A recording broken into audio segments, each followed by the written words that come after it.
All right, today we are going to one of the most extreme places on the entire planet. But we're not just looking at a biome. No, we're diving into an absolutely incredible story of survival against all odds. So let's get right into it, the tundra. So the word tundra, it literally translates to a barren land. And at first glance, that totally checks out. You picture this vast, empty, treeless landscape, right? But is that the whole story? Is it really just barren? Well, that's the big question, isn't it? And spoiler alert, the answer is way more exciting than you'd think. Okay, so to really get the tundra, you first have to understand the incredible challenges it throws at you. I mean, this isn't just a tough neighborhood. It's an environment that seems designed to prevent life from taking hold. And challenge number one is right under your feet. It's this stuff called permafrost. Imagine a layer of soil that is frozen solid all year round. It's permanent. This one feature basically dictates everything else about the landscape. So with that frozen ground, you might be wondering, how long do plants actually have to grow? Well, get ready for this, because the entire growing season, the whole window for life to sprout, bloom, and do its thing, is less than 3 months. It's just a flash of life in an otherwise frozen world. And even during that super short summer, warm is, well, it's not very warm. The warmest it ever gets in any given month is less than 10 degrees Celsius. So the biggest hurdle for life here isn't just the bitter cold of winter, it's the constant lack of heat, even in summer. And the winters? Oh, the winters are a whole different level. We're talking long, dark, and brutally cold. The temperature can just plummet to minus 50 degrees Celsius. To survive that, you have to be built different. And believe it or not, the challenges just keep stacking up. You've got very little precipitation, and most of it is snow. That permafrost we talked about, it means water can't drain away, so you get these soggy marshes everywhere in the summer. The soil has hardly any nutrients, and, of course, no trees for shelter. It's a tough place to make a living. So, after hearing that list, you'd be forgiven for thinking, okay, nothing can possibly live there. But this is where the story gets really good. Because life, as they say, finds a way. And the ingenuity on display here is just mind-blowing. Now, real quick, it helps to know there are basically 2 types of tundra.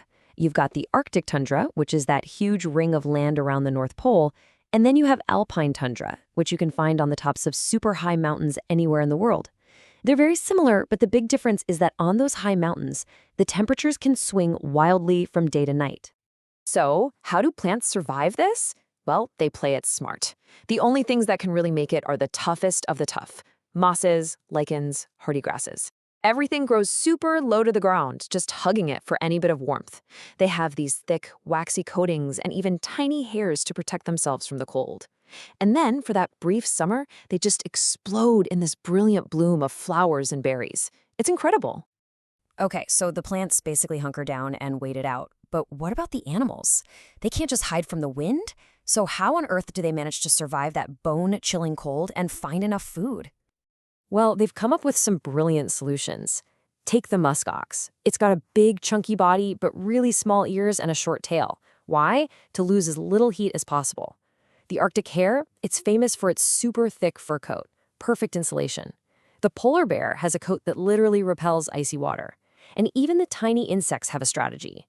Mosquitoes have ridiculously fast life cycles, so they can be born, live, and reproduce all within that tiny summer window.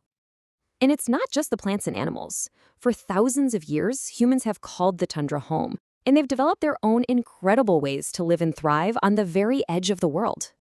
Life for people here has always been about moving. You had indigenous peoples like the Eskimos in North America who were expert hunters and fishers, following seals and walruses. Over in Eurasia, you had nomadic groups like the Samoyeds who followed these massive herds of reindeer moving with the seasons. Their entire existence was built on a deep understanding of this extreme environment.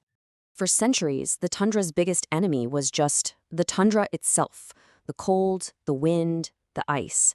But now it's facing a totally new kind of threat, one that's changing the very foundations of this ancient ecosystem. And here's the crazy paradox of the tundra. Even though it's one of the toughest places on Earth, it's also one of the most fragile. A footprint can last for years. Scars on the landscape can take centuries to heal. It just doesn't bounce back quickly. And the biggest threat right now is that permafrost we talked about earlier. It's starting to thaw. And when it does, it sets off this really dangerous chain reaction. See, as the climate warms, the permafrost melts. This releases huge amounts of trapped greenhouse gases, which then makes the climate warm up even more, which, you guessed it, melts more permafrost. It's a loop that just keeps feeding itself. And we're already seeing the effects. Many of the unique species here are at a huge risk of disappearing. Things like oil exploration leave deep scars on the land that might never truly heal. And maybe weirdest of all, trees, conifer trees, are starting to creep in from the south, slowly replacing the classic tundra plants. The whole landscape is changing. So here's the bottom line. A world that was literally built on ice is starting to melt. The ultimate survivors of the natural world are now up against a totally unnatural challenge. What happens when one of the planet's last great wildernesses starts to warm up? That's the question we are all left with.